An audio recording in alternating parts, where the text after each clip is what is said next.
NEET counselling न होने से आक्रोशित जूनियर डॉक्टर काम का बहिष्कार कर हड़ताल पर बैठे हैं। इस दौरान ओपीडी और आईपीडी दोनों सर्विस बंद कर दी गई है और केवल 1/3 डॉक्टर ही काम कर रहे हैं। नीट परीक्षा की काउंसलिंग न होने से नाराज जूनियर डॉक्टरों ने काम का बहिष्कार कर हड़ताल शुरू कर दी है। चिकित्सकों का कहना है कि नीट परीक्षा होने के बाद कुछ बच्चों ने आरक्षण को लेकर कोर्ट में अपील दायर की, जिसके बाद सुनवाई की तारीख आगे बढ़ती जा रही है। अगर अब जल्द से जल्द नीट काउंसलिंग नहीं हुई तो 10% डॉक्टर ही कार्य करने के लिए रह जाएंगे। अतः सरकार 1 हफ्ते के अंदर काउंसलिंग शुरू कराए। एक्चुअली ये जो नीट होती है हर साल पर ईयर जो है वो जैन में इसके कंडक्ट होती है और इसकी काउंसलिंग जो होती है वो फरवरी मार्च अप्रैल में स्टार्ट हो जाती है और बच्चे जो है 1 मई से जो है ज्वाइनिंग ले लेते हैं, फर्स्ट ईयर जो आते हैं रेजिडेंट। और इस साल जो है कोविड की वजह से पहले इसकी डेट आई थी जैन में, उसको जो है कोविड की वजह से उसको चेंज करके उसको अप्रैल कर दिया गया, 18 अप्रैल। फिर 18 अप्रैल को 16 अप्रैल को सब कुछ हो गया था, पेपर एकदम फाइनल था कि पेपर होगा, लेकिन उसको ऐन वक्त पे 16 को कोविड की वजह से उसको कैंसिल करना पड़ा। गवर्नमेंट ने कैंसिल कर दिया और गवर्नमेंट ने उसको जो डेट दी नेक्स्ट की हम 4 मंथ के बाद कराएंगे और 100 डेज की ड्यूटी के साथ वेटेज लगा करके। तो उसके बाद बीच में कोविड चला गया, मई में कोविड मतलब ख़त्म हो गया था, बहुत वेव एकदम नॉर्मल हो गई थी। मई जून में गवर्नमेंट के पास टाइम था कि वो मई या जून में करा सकती थी, उसने नहीं कराए। उसने कहा कि हमने जो बोल दिया एक बार कि उसके बाद होगा अगस्त के बाद, तो उन्हें अगस्त के बाद कराए। वो पेपर हुआ अगस्त में। अगस्त के बाद जब उसकी रिज़ल्ट आया 28 अगस्त को सितंबर में पेपर हुआ 12 सितंबर को, फिर 28 सितंबर को उसका रिज़ल्ट आया और उसके बाद फिर उसकी काउंसलिंग होनी थी जो कि विदिन 15 डेज़ के रिज़ल्ट के अंदर स्टार्ट हो जानी चाहिए थी।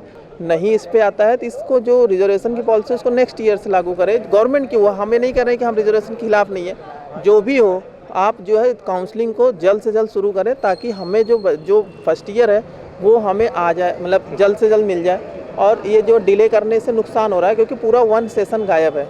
हमारी हड़ताल कार्य बहिष्कार का ये 8वां दिन है।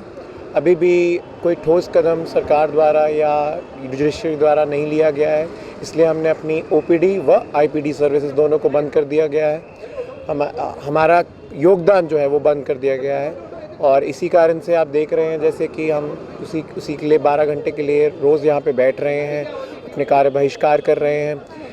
इस समय पे 1/3 स्ट्रेंथ पे ये कॉलेज काम कर रहा है और अगर काउंसलिंग नहीं होती है अभी भी शुरू तो वही 1/3 से 10% रह जाएगा।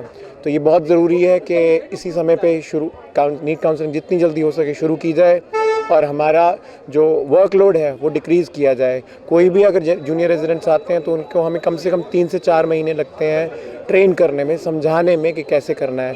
इस समय पे कोविड का चौथी वेव का जो लहर है वो शुरू होने वाली है और उस कारण में अगर उस दौरान अगर हमारी स्ट्रेंथ बहुत कम रहती है तो ये बहुत दिक्कत की बात है। ये बहुत ज़रूरी है कि इस समय पे अभी तो हम कह सकते हैं कि हम कार्य बहिष्कार कर रहे हैं, अनइंटेंशनली ये कार्य बहिष्कार हो जाएगा अगर आगे जाके जूनियर रेजिडेंट्स नहीं आते हैं, क्योंकि हमारे जो सीनियर्स हैं वो वहीं के वहीं एग्ज़ाम दे के पास आउट हो जाएंगे और हम जो पूरे इंडिया के जितने भी मेडिकल कॉलेज हैं वो एक स्ट्रेंथ पे रह जाएंगे, सिर्फ एक JR2 की, जो कि JR3 भी होगा, 2 भी होगा, 1 भी होगा। तो इस समय पे बहुत ज़्यादा ज़रूरी है कि जो जुडिशरी है, जो गवर्नमेंट है, एक टोन डेफ अप्रोच ना ले, एक जो चीज़ों को समझ नहीं रही है, जो इस समय पे गवर्नमेंट जो हमारी क्या कहते हैं जुडिशरी नहीं समझ रही है वो समझना शुरू करे। आयुष कपूर ने बताया कि कार्य बहिष्कार का ये 8वां दिन है, लेकिन सरकार ने कोई ठोस कदम नहीं उठाया है।